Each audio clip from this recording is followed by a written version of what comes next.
We shall now go on to our next speaker, Dr. Neetu Mohan, who's a medical consultant, glaucoma services from Arvind Eye Care Systems, Chennai. And she is going to show a challenge with a glaucoma drainage device. On to you, Dr. Neetu. Sharing my screen.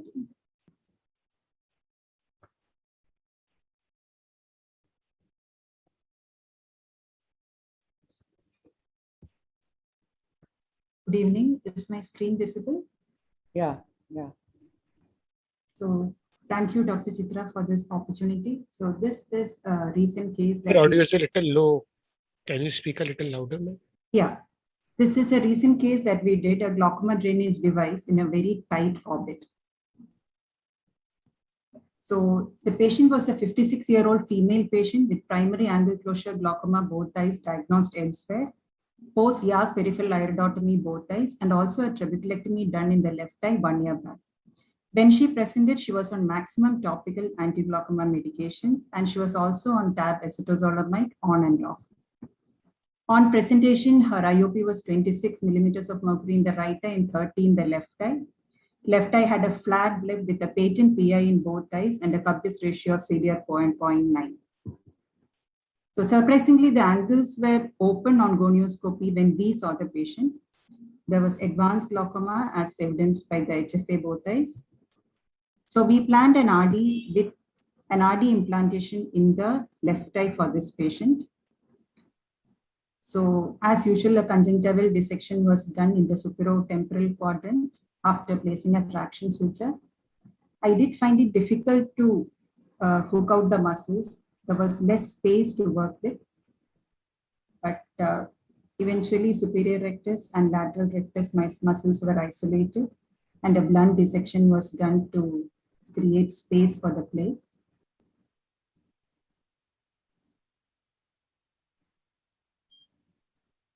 After which a pre-ligated RD with 2 6-0 pre-ligation sutures, 2 6-0 vicryl sutures were tucked under, the plate was tucked under the lateral rectus and then under the superior rectus.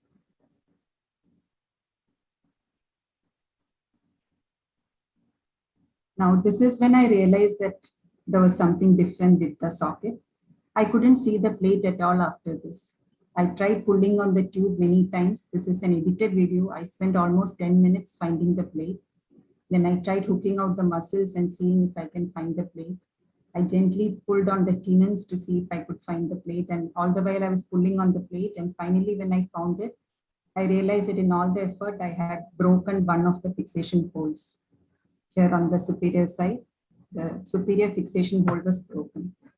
So I put 2 sutures through the fixation holes as usual. And since I didn't want to take a risk in this socket, I put another suture right through the body of the plate. An additional suture I placed on the superior aspect so that the plate doesn't migrate. Nylon interrupted suture was placed here.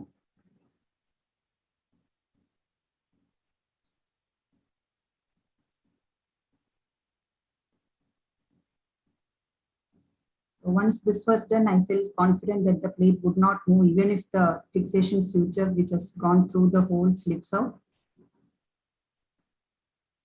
And after trimming the suture, like usual, a 2 millimeter away from the limbus, a 2 millimeter long tube was cut and starting 4 millimeter behind the limbus, a long scleral tract was created. Entered into the anterior chamber, the entry being parallel to iris, away from the cornea, and the tube was tucked in. Tube was fixed with nylon again, and a scleral patch graft was sutured, followed by a meticulous conjunctival occlusion.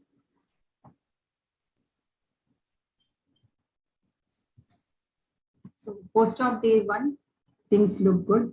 AC was well formed. The tube was, even in a shallow AC, the tube was well away from the cornea. IOP was 16, though the other IOP kept staying at 42, 40 in that range at that point of time. But post-operatively, I realized I could never get a glimpse of the plate. I could not visualize the ridge to see if the tube had opened up. I could not see the plate at all. This was the maximum down gaze, and this is the maximum that I could see on slit lamp. And then that is when I realized that she had a very tight socket with a very small palpebral fissure and a high brow. So the post-operative period was okay till about 6 weeks when I was waiting for the tube to open. But I realized that even at post-op 9 weeks, the IOP stayed very high in both eyes, and there was no evidence of any relent in the intraocular pressure. So I was wondering at this time, is the tube open? So we had to do an ultrasound B scan to see what is around the tube. And then we found this echolucent area in the supratemporal quadrant. So we knew that the tube was open at this stage. And we diagnosed this as a hypertensive phase and treated with topical steroids and aqueous suppressants. Hypertensive phase with non-valved implants, though less common than valved implants, is reported to be 32 to 52%, of which 94% are expected to resolve by about 3 months. So we held on and kept treating the patient with topical steroids, aqueous suppressants. And at post-op 14 weeks is when there was a sudden drop in intraocular pressure. She presented with an IOP of 6 millimeters of mercury. Chamber was fortunately formed at this point, but there was anterior chamber inflammation. We stepped up the topical steroids, added cycloplegics. She was on cycloplegics even at that time, stopped all anti-glaucoma medications, and she responded well to conservative management. And eventually we did a trabeculectomy in the right eye. This was her last review for about 1 week post-trabeculectomy in the right eye. So what I learned from this case was a pre-op evaluation of the socket avoids intraoperative surprises. A suture through the body of the plate helped me in this eye to fix the plate with a crack fixation hole. And ultrasound B scan is definitely a handy tool in evaluating glaucoma drainage devices with poor visibility and in patients unable to cooperate. Thank you. Thank you, Dr. Neetu. That was very good learning. Murli, you can take just one question because we have still 3 very wonderful videos to show. Please, attendees, hold on. They are great videos which are coming on.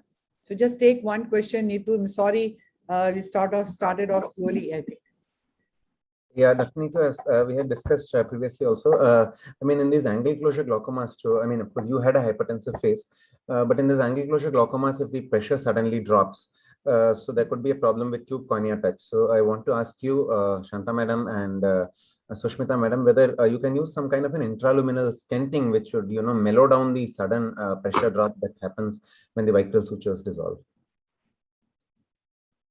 Probably I could have used a ripcord suture also retrospectively now when I think about it, but I had six vicryl sutures and 2 of them as ligation.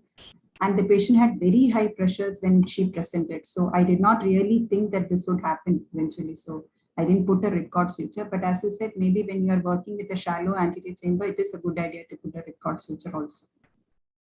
Thank you very much, Dr. Neetu.